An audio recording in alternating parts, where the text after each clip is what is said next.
And we're also honoring another giant of our founding era, James Monroe.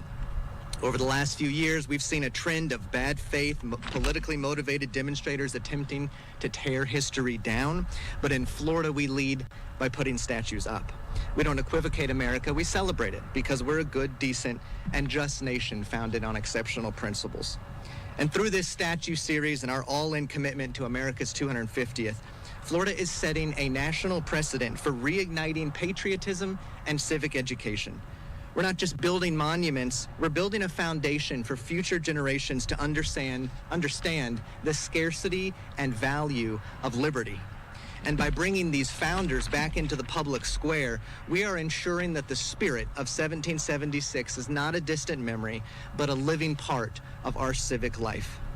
And Florida, through our enthusiastic semi-quincentennial observances, is looking to set the tone that our American heritage is something to be acknowledged, to be preserved, and to be celebrated. So it's only fitting that we stand here in Monroe County, the 6th county in the Florida Territory, named after, of course, James Monroe, our 5th president, who was president when this county was born. And he was a founding father, as the governor said, who played a very important role in our country, who's fought for a strong Bill of Rights and positioned America for hemispheric dominance. And in fact, Florida exists because of President James Monroe and the actions he took to negotiate the Adams-Onis Treaty, to acquire the Florida Territory, and then under his leadership, ultimately see through to the territories being established on March 30th, 1822.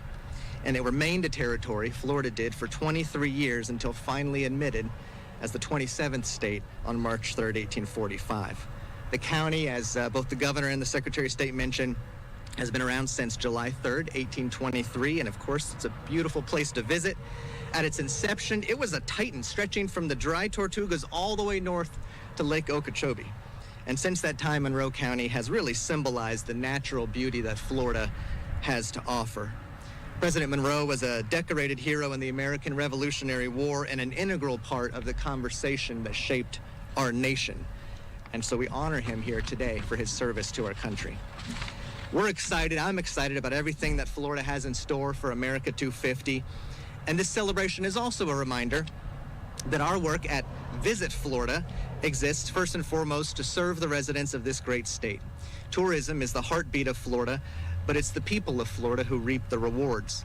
In just a single year, the tourism industry generates about $134 billion in economic impact, creates $36 billion in tax revenues, and saves each of Florida's households nearly $2,000 in federal, state, and local taxes. And as the governor mentioned, we're very pleased that our preliminary data just in shows 2025 visitation records exceeded 2024, and 2024 was a record-breaking year for Florida. So we're so pleased that visitation continues to remain strong, and we're proud of the role that we play in that. Visit Florida is working with the governor's office and the Department of State to make Florida the premier destination for observing America 250. So if you're looking for the right place to celebrate, the invitation is open. Come to Florida. Pick up a driving tour map at any Florida Welcome Center to explore historic sites from St. Augustine all the way down here to these very keys. And check out America250fl.com, a centralized hub where we are compiling and sharing 250th celebrations and opportunities for engagements across every corner of our state. And Visit Florida is also offering co-op marketing opportunities for local entities to advertise their 250 celebrations. We're also working on a new docuseries about Florida history designed to entice visitors and residents alike to join our celebration. And this multi-episode series will highlight our state's legacy of innovation, achievement, and history while celebrating the unique stories of cities throughout Florida. So thank you, Governor DeSantis, for your commitment to rightly honoring our country. And thank you, President Monroe, for your efforts that made Florida a part of this exceptional nation. Great. Well, I think this is great. I told Cord, so you got a little placard there. I want to get something on here too so people can see. So we'll get that done and make that happen. And it's great. So it's because I'm down here Saturday night. I spoke at the Everglades Foundation Gala, and they honored Jack Nicklaus, who's a friend of mine, obviously a great golfer, but he's been great Floridian for many, many decades and has been involved in this, big fisherman, all this stuff. But we were able to talk about 7 years ago when I said we were going to do all this for Everglades and water, and then what we've done, what we've actually done. And the reality is we've done more than I promised. And, most people promise and under-deliver. That's typically, what these people, they run for office and they chirp, and then they get in, and it's like they forget what they campaigned on and don't necessarily follow through or just can't get it done. So the 4 years before I was governor, there was $1.5 billion allocated for Everglades restoration and water quality. In the 7 years that I've been governor, we've done over $8 billion for Everglades restoration and water quality projects.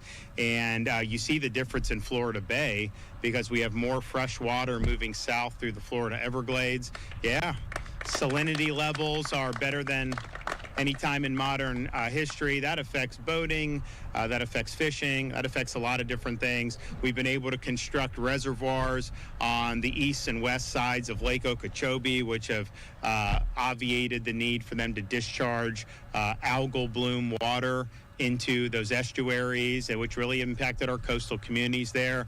The southern reservoir, we have now have a major agreement with the Trump administration where the Army Corps of Engineers is delegating to Florida some of the projects as we do it quicker. So we're doing some of the auxiliary projects.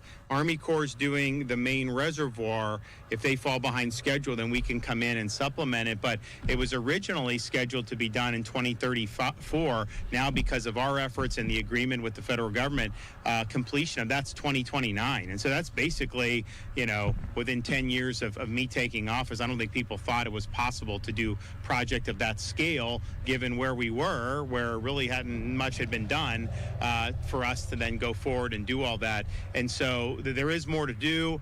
But we've got incredible momentum. And, my view on all of it was like, it's just something that we have to do. It's the right thing to do. I also understood the importance it is to Florida culture. I also understood the importance it is to make sure you can provide fresh drinking water to millions of people in southern Florida. But I also thought it was good for the economy to do Everglades restoration and to really focus on water quality. And I think ultimately all this will end up paying for itself over the long term. I'm very, very confident of that. But that's a good success story. We obviously got more to do, but we're going to continue accelerating these things and really getting the job done. But if we were here 7 years ago and I was at that gala and I told them that this is what we would do in 7, most people would have thought that was good, but they would not have thought that that was possible. And so I really appreciate everybody that's been involved in that over the years. This is the largest environmental restoration in the history of the United States of America. This is... It does deserve it. And, it's a little more complicated than just like filling a couple potholes, right? I mean, like, this is a massive infrastructure project. Now, one of the things that we've also worked with that supplements those restoration efforts is trying to weed out these Burmese pythons, which are invasive and have really done a number on a lot of the ecosystem there. They have no natural predator. So we've done things like we do a big python hunt competition. We've partnered with private companies who will pay people to go in so that they can then get the python skin and make wallets and belts and boots and all this other stuff. And the number of removals have really gone up dramatically. But the freeze was something that, ultimately these pythons, they can't have sustained periods of time with freezing temperatures. And, it's very difficult to know exactly, what happened to the number because it's a massive footprint and these things burrow. But I can say that our people that are smart about this, they did notice mortality amongst some of the smaller pythons, that they had seen them. We don't know if that means that the bigger ones survived. Did they burrow down? Because if they can burrow down for a day or two, then come back when it's warmer, that's probably fine for them. We don't know. There may be more, but we're going to continue our efforts to do the removal. Now, the iguanas were falling from the trees like we've never seen before. And people, we think that there were tens of thousands of iguanas who didn't make it to the other side, of that storm. It's interesting. When I tell people this, in other states who may not know what goes on in South Florida, they're like, oh, they're so cute. I'm like, if you live down there, they're pests, they're invasive, they eat things, they ruin things. And so we don't want iguanas taking over like they have. So this is going to be a noticeable major setback for their population. And I know a lot of Floridians were collecting, our FWC was willing to accept them and just make sure that moved very smoothly. You do have a right to handle these iguanas yourself. I mean, you have a right to do that, protect your property, all that. But for people that weren't comfortable doing that, we had that. So that was a major event that has dramatically reduced the population. Now, look, I don't know how quickly these things reproduce or everything. I know the pythons reproduce very quickly, and that's part of the problem. That's why if you're hunting, they really should give more for finding the eggs than finding one python, because these eggs will lead to a lot of new pythons, and these moms, they churn out these eggs all the time, and that's really what makes it difficult. But we've had a lot of success, and we're going to continue to build off that. And we've done a lot for the Florida Keys specifically over the years, putting forth a lot of resources. I don't think there's been another governor that's invested more in the Keys than me. I don't think it's even close in terms of what we've done. Reverse osmosis, area of concern, job growth grant fund, different things that we've done. It's a unique part of Florida. It's not always easy to get around. You got one main road. It's hard to find. You got some of the best this whole stretch. You go, any little hole in the wall is going to have great seafood. I mean, just amazing. And when people ask me, where's a good place to eat in Florida? I'm like, look, there's a lot of good stuff. But I say, if you just go to the Keys, you will not go wrong. Literally, you just pull over on the side of the road, and find something. And we've got great tourism in different parts of the Keys. But, it's hard to find housing for people to work in all this stuff, just because, most of these nice houses people have bought over the years, especially since COVID. So the values have gone up. So it's harder to afford. And I know there've been a lot of work on making sure there's an expansion of workforce housing, which is integral to the economy. And I know we've been helpful in that. So, look, we've really enjoyed being able to help out down here. We got more in the kitty, but it's been fun. And I know there's people from all over the country that yearn to come down and spend some time in the Conch Republic. And so we're going to keep it great and make it even better. All right, thanks everyone for coming. It was a lot of fun. Appreciate it.